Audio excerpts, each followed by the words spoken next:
votre présidente. Vous me reconnaissez?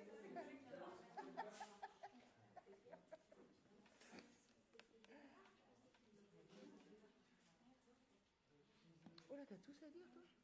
Ouais. Ça va vite, hein.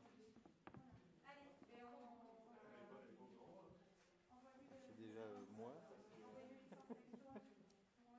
Ah oui, toi tu te présentes... C'est ce qu'on m'a demandé de faire. C'est bon pour vous, Philippe? C'est moi qui commence. Ah oui, je vous pose la question. Très bien. On ouvre du coup au direct. Ok. Mais bienvenue à toutes et à tous pour ce lancement national du label Territoire Bio-Engagé. Permettez-moi d'abord de mettre un petit peu de solennité dans mes propos. Ce label, il a été créé en 2012 à mon initiative en Aquitaine. Il est arrivé d'une constatation qui avait été laissée par le Grenelle de l'environnement, à savoir qu'il y avait une volonté d'introduire 20% de produits bio en restauration collective, d'atteindre 6% des surfaces agricoles en bio, mais personne n'avait pensé à mettre en avant les collectivités qui réunissaient ces deux critères. De fait, nous avons décidé de valoriser cet engagement des collectivités et décliner à la fois un label territoire bio-engagé pour les collectivités territoriales et établissement bio-engagé pour les collèges, lycées, restaurants administratifs. Nous avons défini des critères et vous pourrez voir que les surfaces agricoles sont différentes aujourd'hui, en 2020, dans les régions qui vont obtenir ce label et le développer au-delà de la Nouvelle-Aquitaine et de l'Occitanie, qui l'avait déjà développé en 2015, puisque Arbio Aquitaine et l'Interpro de Midi-Pyrénées de l'époque étaient, on va dire, des cousins germains. Vous dire que la situation en Nouvelle-Aquitaine, elle est aujourd'hui à 8,5% de la surface en bio. Ce sont plus de 200 collectivités ou établissements qui sont labellisés.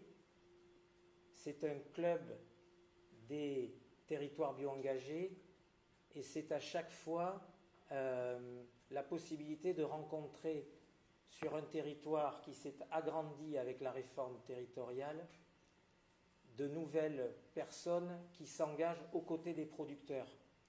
La volonté de territoire bio-engagé, c'est avant tout de mettre en avant une production évidemment bio, locale, au plus près de nos concitoyens.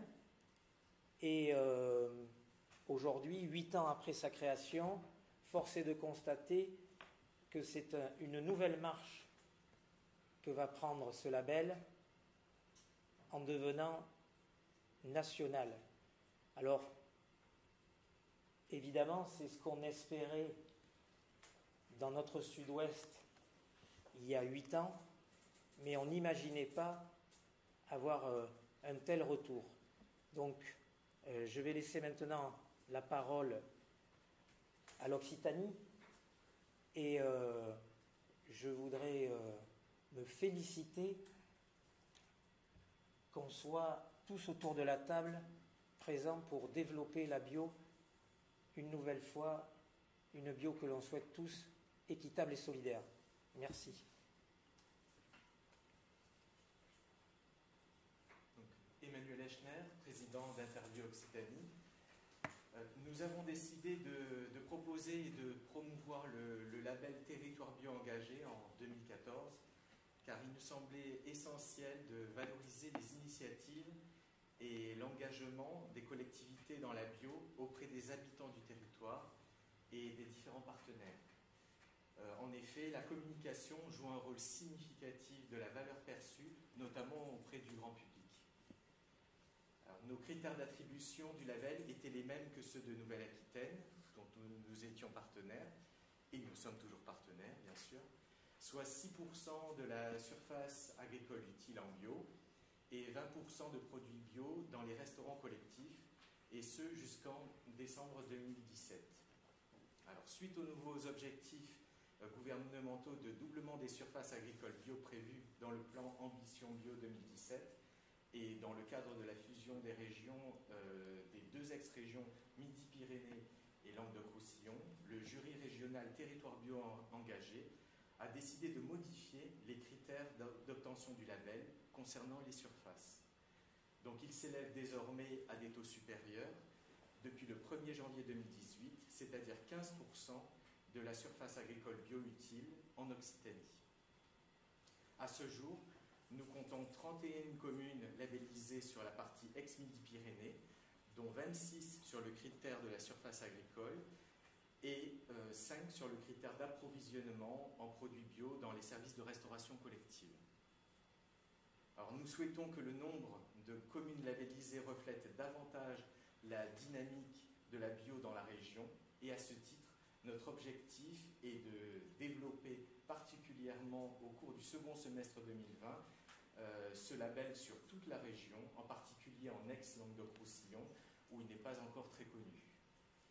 Territoire bio engagé a mûri et offre de belles perspectives d'évolution avec l'accompagnement d'Interbio Occitanie. Bravo. Bonjour à tous, Stéphane Brichet, donc je suis vice-président d'APROBio et adhérent à l'association depuis maintenant une dizaine d'années. Concernant la structure APROBio, APROBio est une association de développement et de promotion de l'agriculture biologique qui fédère maintenant depuis plus de 25 ans les acteurs de la bio en Hauts-de-France autour de 3 objectifs clairement définis, à savoir le développement des filières bio régionales équitables et responsables, mais également l'accompagnement des politiques territoriales en faveur de l'agriculture biologique, et enfin le fait de sensibiliser les consommateurs aux enjeux d'une alimentation durable. Pourquoi avoir demandé la consultation ? Tout d'abord, dans le cadre du plan de développement de l'agriculture bio en Hauts-de-France, APROBio accompagne maintenant depuis plusieurs années l'introduction de produits en restauration collective en collaboration avec les structures régionales en charge du développement de la production bio dans notre région. Le déploiement du label Territoire Bio engagé avec le soutien du Conseil régional des Hauts-de-France constitue à nos yeux une réelle opportunité de valorisation des politiques conduites par les élus de nos territoires en faveur de l'agriculture biologique. À travers cette reconnaissance, nous souhaitons mobiliser les habitants et acteurs des territoires autour de ces enjeux et susciter un effet d'émulation entre les communes, tout en démontrant que les objectifs fixés sont atteignables et que les ressources existent en région pour accompagner ces initiatives. Enfin, concernant notre territoire, malgré une progression significative ces dernières années, notre région comptabilise en 2019 une surface agricole utile bio moyenne de 2%. Afin d'encourager les dynamiques, en ce sens, nous avons, pour cette première année de lancement du dispositif, fait le choix de labelliser sur ce critère les communes attestant de 6% de surface agricole utile bio minimum. Concernant la restauration collective, seules les collectivités locales pourront bénéficier du label cette année. Pour les établissements de gestion, dans un second temps.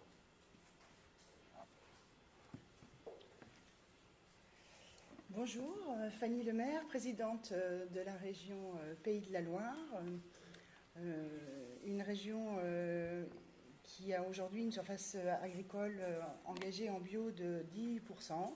On va bientôt fêter notre 25e bougie, puisque nous sommes nés en 1996. Alors, l'Interbio Pays de la Loire est organisé avec une filière amont, avec les producteurs et chambres d'agriculture, avec une filière aval, distributeurs et transformateurs, et avec un collège citoyen grâce à des associations de consommateurs.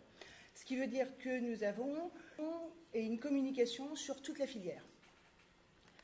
Le projet de territoire bio engagé pour nous qui sommes les Pays de la Loire, le berceau historique de l'agriculture biologique, bien sûr, ça nous a semblé une évidence.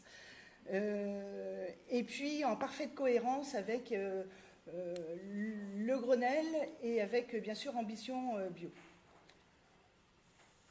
L'histoire chez nous, elle a commencé par le terrain, donc c'est formidable parce que ça montre que c'est un projet qui répond vraiment aux collectivités, puisque c'est d'abord une collectivité qui est venue nous voir en nous disant, écoutez, on a vu un truc formidable à Bègle et ça serait bien que l'Interbio Pays de la Loire avance dans ce projet. Bien sûr, c'est notre mission. Notre mission, elle est de répondre au développement de la bio, de participer au développement de la bio. Et c'est comme ça qu'on s'est rapproché de Nouvelle-Aquitaine et on leur a dit, écoutez, votre projet, il est génial. Nous, on aimerait bien y aller. Voilà. Donc aujourd'hui, on va commencer cette aventure de territoire bio engagé avec des critères de surface agricole de 10%, et ou des collectivités engagées à hauteur de 20% dans l'alimentation biologique. Et nous sommes très enthousiastes de démarrer cette nouvelle aventure pour répondre aux besoins environnementaux et pour répondre aux besoins de qualité alimentaire. Bonjour, je suis Jean-François Vincent. Donc, moi, je suis président de Biocentre. Biocentre, c'est l'association de la filière agrobiologique en région Centre-Val de Loire. Alors, le Centre-Val de Loire, c'est un peu une pierre de mission pour la bio. C'est des grandes cultures, des grandes fermes d'élevage qui produisent du lait. Et donc, ça se voit dans les chiffres. On a 1600 fermes en bio, on a 85 000 hectares en bio et en conversion, c'est-à-dire à peine 4% de la surface agricole de la région. Et face à cette situation, on avait, en rencontrant nos collègues de Nouvelle-Aquitaine d'abord et d'Occitanie ensuite, eu connaissance de ce label territoire bio engagé. On en a parlé à notre conseil régional en disant que ça pouvait être un élément d'émulation auprès des collectivités et des élus. Et il a été convaincu par l'intérêt de mettre en place ce label sur le territoire du Centre-Val de Loire. Et donc, c'est une partie intégrante du plan bio là, qui vient de sortir. Il n'y a encore pas eu beaucoup de communication, mais il vient d'être adopté en session plénière du mois dernier. Donc, c'est pas mal de moyens qui sont sur l'agriculture biologique, que ça soit au niveau des producteurs, avec le maintien d'une aide à la pratique de la bio, de reconnaissance des intérêts de la bio pour l'agriculture, jusqu'à un soutien aux filières, à la communication, à la restauration collective. Un des grands enjeux, je pense, qu'on a sur des territoires comme les nôtres, qui sont très ruraux, c'est d'arriver à leur relocaliser fortement l'approvisionnement de la restauration collective en même temps qu'on la passe en bio. Donc voilà, chez nous, je pense que actuellement, les signaux sont relativement ouverts, les politiques sont relativement plus intéressés à développer le bio. Donc je pense qu'on va pouvoir développer ce label assez fortement. On n'a pas encore défini, nous, de critères de pourcentage minimum pour obtenir le label. Voilà, ce sera un petit peu comme les autres. Voilà. Bonjour à tous, je suis Béatrice Rosé d'Initiative Bio-Bretagne.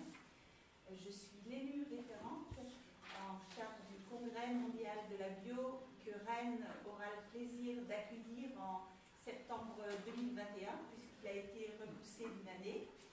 Et je suis, et c'est pour ça que je suis là aujourd'hui, co-référente en restauration collective. Alors en fait, déjà. En fait, elle a été impulsée par la région Bretagne pour faire travailler ensemble producteurs, transformateurs et distributeurs. Et puis elle est très investie en restauration collective puisque depuis 20 ans, elle a créé Sacha. Il fait bio dans mon assiette, dont sont signataires 35 communes ou communautés, dont la ville de Rennes et la ville de Brest.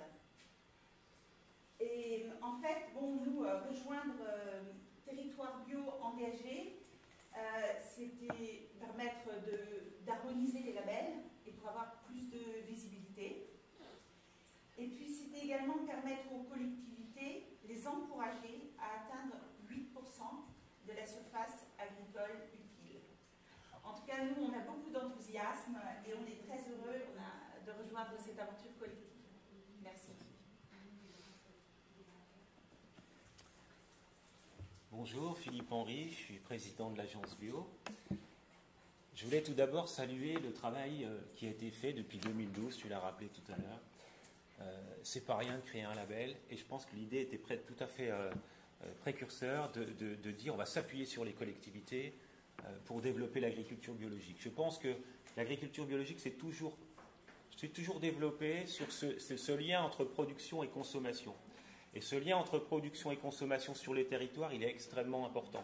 On ne fait pas ça, ça ne tombe pas du national, ça ne tombe pas de l'Europe. Il y a bien sûr des directives qui arrivent d'en haut, mais c'est en bas que ça se passe dans un territoire avec des gens qui mangent des produits bio, des gens qui produisent les produits bio. Ce lien-là, il est absolument essentiel.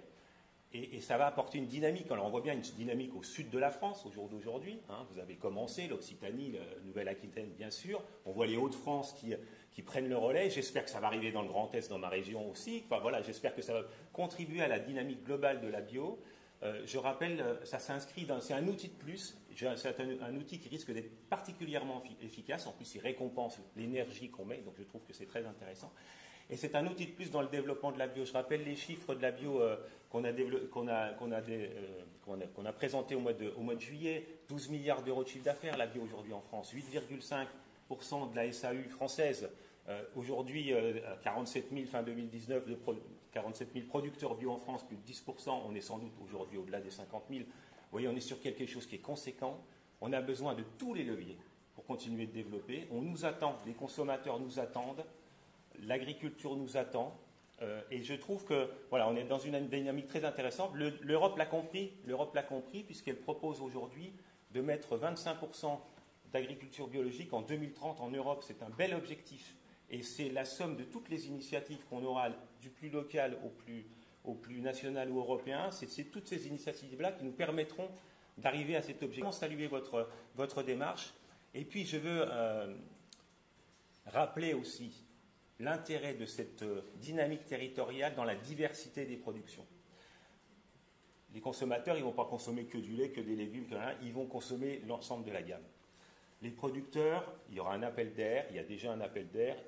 Quelque part, on crée une diversité agricole sur nos territoires qui ont été, par les politiques agricoles diverses et variées qui ont été menées jusqu'à aujourd'hui, qui ont été plutôt standardisées, qui se sont plutôt spécialisées dans certaines cultures. Nous, on fait la démarche inverse. Et c'est particulièrement important de faire la démarche inverse. Pourquoi ? Parce qu'on est confronté à des grands défis au jour d'aujourd'hui. Et je pense à celui du changement climatique. Je viens de traverser la France en train. Elle est sèche partout, la France. Il y a un vrai défi là. Et on ne sera résilient par rapport à ce défi qu'en étant divers. Et on ne portera pas autre chose. Il faut que nos territoires soient divers. À l'échelle des fermes, à l'échelle des petits territoires, c'est ce qu'on porte au travers de territoires bio-engagés, c'est l'échelle des petits territoires. Voilà. C'est ces engagements-là qui nous permettront d'être résilients. Il faut de l'élevage partout, il faut du maraîchage partout, il faut de la viticulture. Bientôt, on pourra faire de la viticulture partout en France. Enfin, bref, il faut diversifier partout nos productions. C'est la condition sine qua non, à mon sens, pour que nous soyons résilients. Donc bravo à vos initiatives. On valorisera cette initiative au travers du Salon des maires qui a lieu fin novembre. Et donc, vous êtes des invités donc sur ce salon-là et on va évidemment promouvoir ce label Territoire Bio Engagé à l'occasion de ce salon des maires, mais on le fera aussi au travers de toutes nos actions de communication à l'agence Bio, de façon à ce que cette initiative, qui est encore une fois remarquable, puisse être valorisée et puis puisse se répandre dans toute la France et sur tous les territoires. Bonjour à tous. Donc, moi, je suis Philippe Léma. Je suis élu adjoint d'une petite commune rurale au sud de la Corrèze, donc en région Nouvelle-Aquitaine. Et depuis 2 ans, nous avons obtenu le label territoire bio engagé sur notre commune, qui a aujourd'hui 27% des surfaces en bio. Il se trouve que notre commune est entourée déjà par 2 communes labellisées, des petites communes rurales, une à côté de chez nous en territoire, et l'autre sur l'Occitanie, qui elle est labellisée pour la cantine. Donc nous, notre petite commune, en fait, on n'a pas grand-chose sur la commune, si ce n'est qu'on a une école. Et cette dynamique de labellisation, en fait, a éveillé 3 axes et a attiré forcément le conseil municipal à ce moment-là. Le premier, c'était sur une destination tourisme vert, accueil rural très important sur le sud de la Corrèze. C'était un moyen de rassurer les nouveaux arrivants avec ce label territoire bio engagé, puisque du coup, c'est des panneaux qui sont à l'entrée de la commune et qui forcément interpellent et amènent le questionnement, mais c'est quoi? Donc du coup, ça a éveillé le débat et l'explication entre nous. Le deuxième, qui n'est pas neutre quand même, c'est que ça, pour la première fois depuis très très longtemps, fait rediscuter les agriculteurs bio et non bio entre eux. Et ça a libéré la parole sur des sujets qui pouvaient être tabous sur des territoires à fort impact, label et compagnie. Du coup, le bio en agriculture est devenu un sujet abordable dans tous les sujets de discussion. Et le troisième, qui est le plus important et qui est le but ultime, c'est qu'en fait, notre territoire, aujourd'hui, on est en communauté de communes, avec 35 communes, sur lesquelles nous avons 6 RPI scolaires.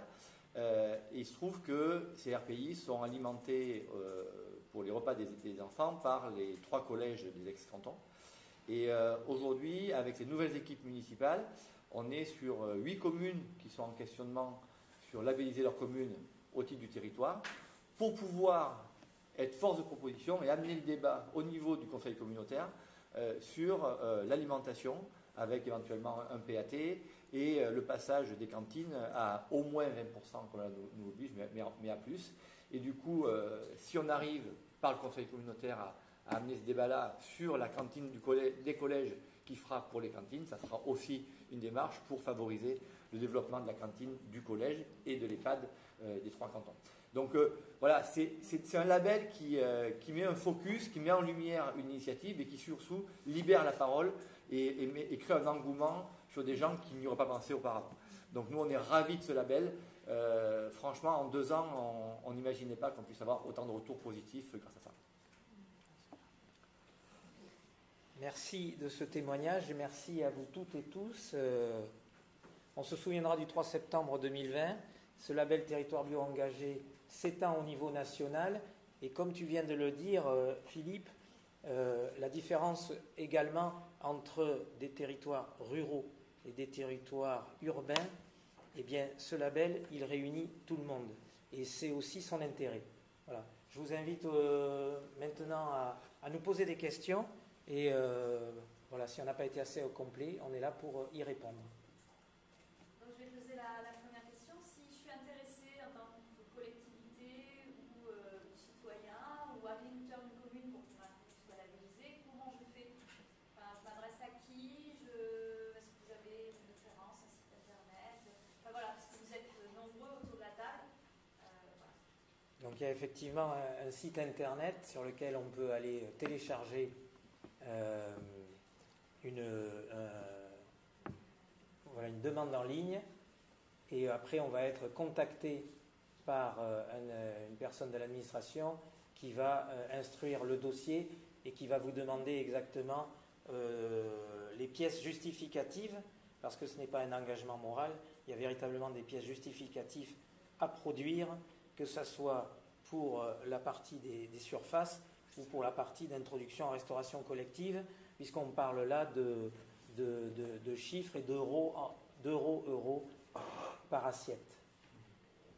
Alors, pour les réfractaires à l'Internet ou d'autres moyens de communication, bien sûr, les interviews régionales ici présentes seront vos relais. Il y a des chargés de mission terroir bio engagés qui ont été nommés au sein de chacune des interprofessions, des associations interprofessionnelles. Et voilà, c'était pour apporter ce petit complément. Question? Est-ce que vous pourriez rappeler en synthèse les conditions d'obtention du label, s'il vous plaît? Alors, les critères sont différents selon les régions, comme on l'a vu. Les critères principaux, c'est un critère sur la surface, un critère sur l'introduction des produits bio.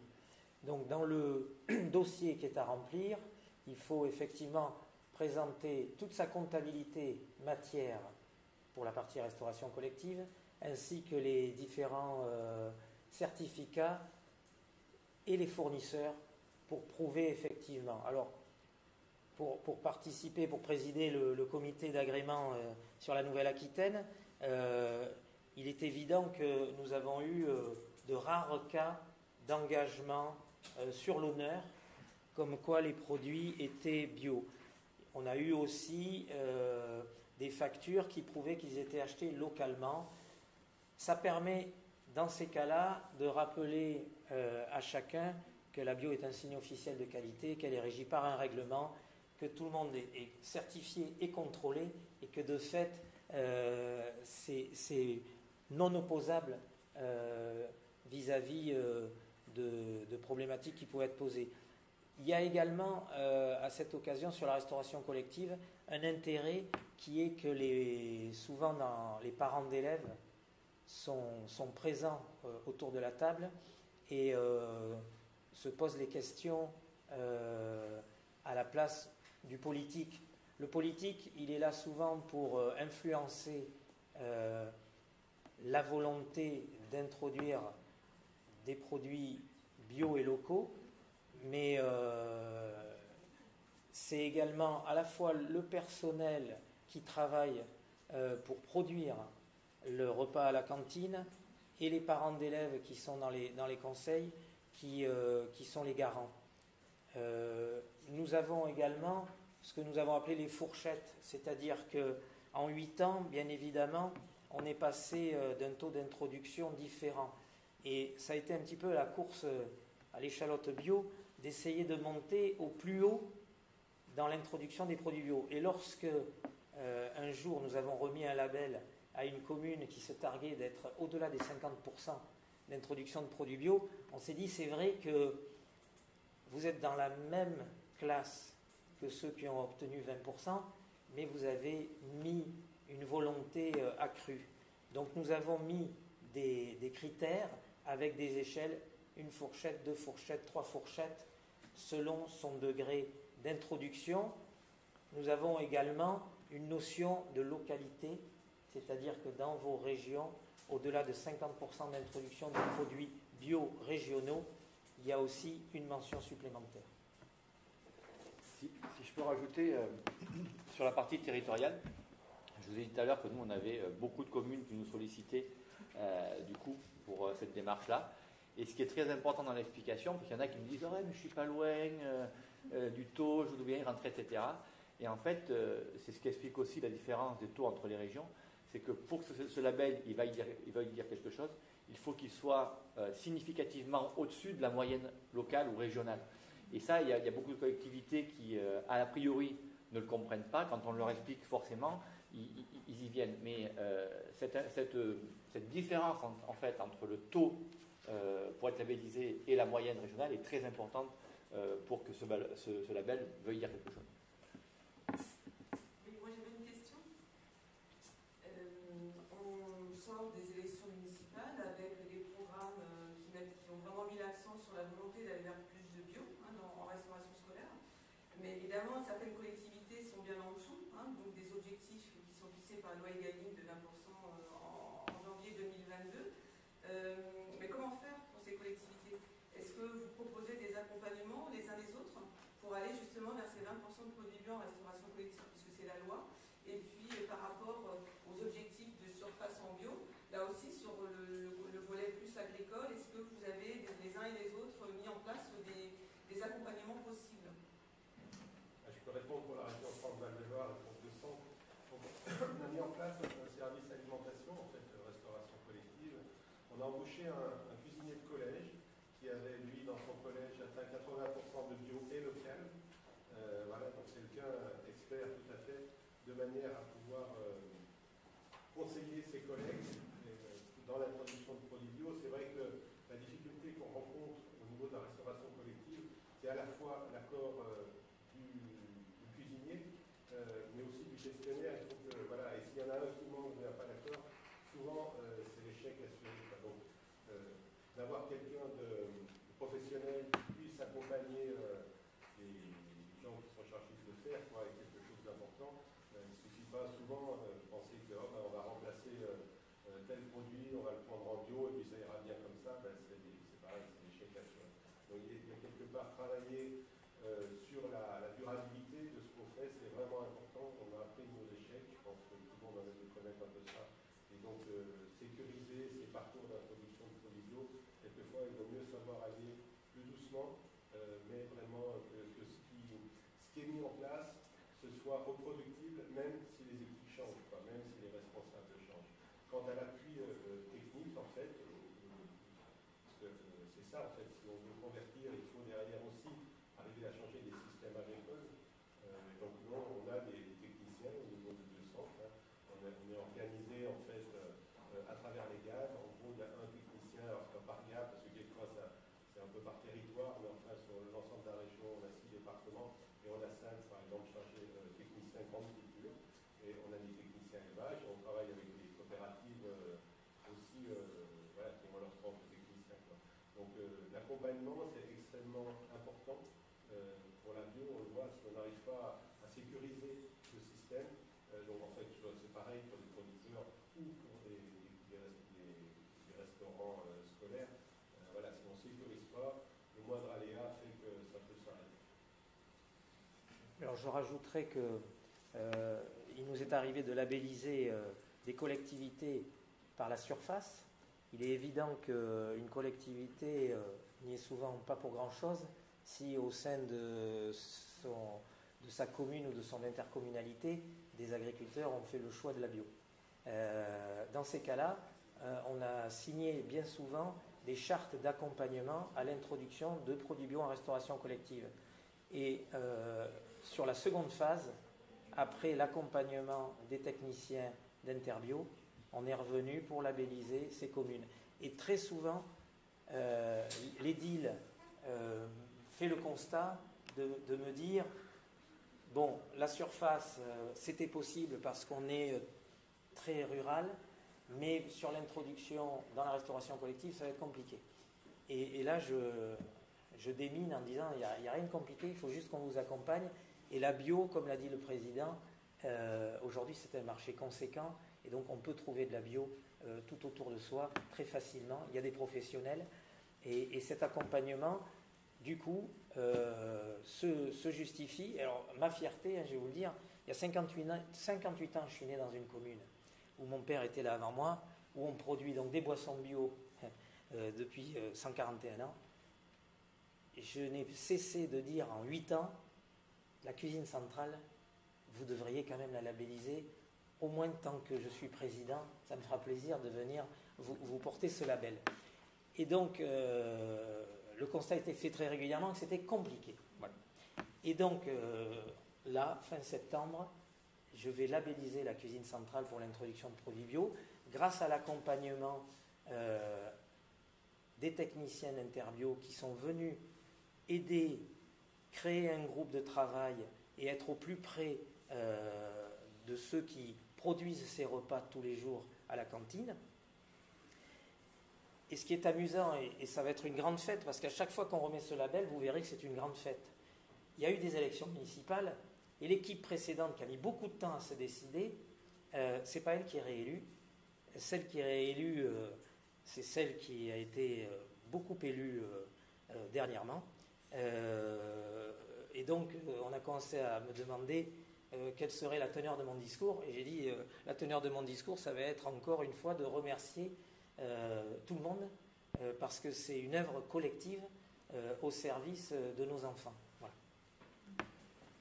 Après, Philippe l'a dit par rapport au renouvellement des générations, nous, ce label, il oblige aussi les collectivités à participer à la pérennité des surfaces en bio, c'est-à-dire que quand une commune est labellisée et qu'un cédant arrive à la retraite, mais la commune, avec ses petits moyens politiques, mais elle a moyen d'influer aussi sur le fait que la reprise soit pérennisée en bio.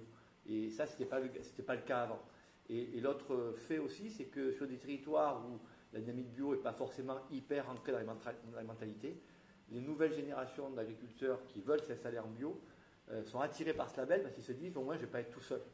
Et du coup tout ça, ça participe aussi au fait que les territoires bio vont se pérenniser et ça facilite grandement le renouvellement. Nous avons beaucoup parlé d'accompagnement parce que vous avez compris par rapport à votre question que c'était le cœur du dispositif.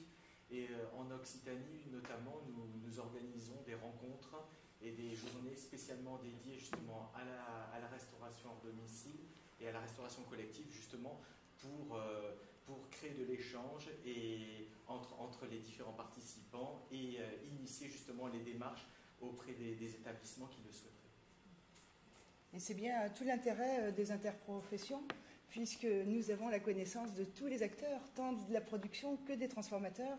Et c'est ces compétences-là, c'est cette richesse territoriale qui vont nous permettre vraiment d'accompagner les collectivités. On va leur simplifier le travail de par le sourcing et de par les compétences des collaborateurs qui sont très très engagés dans nos interprofessions.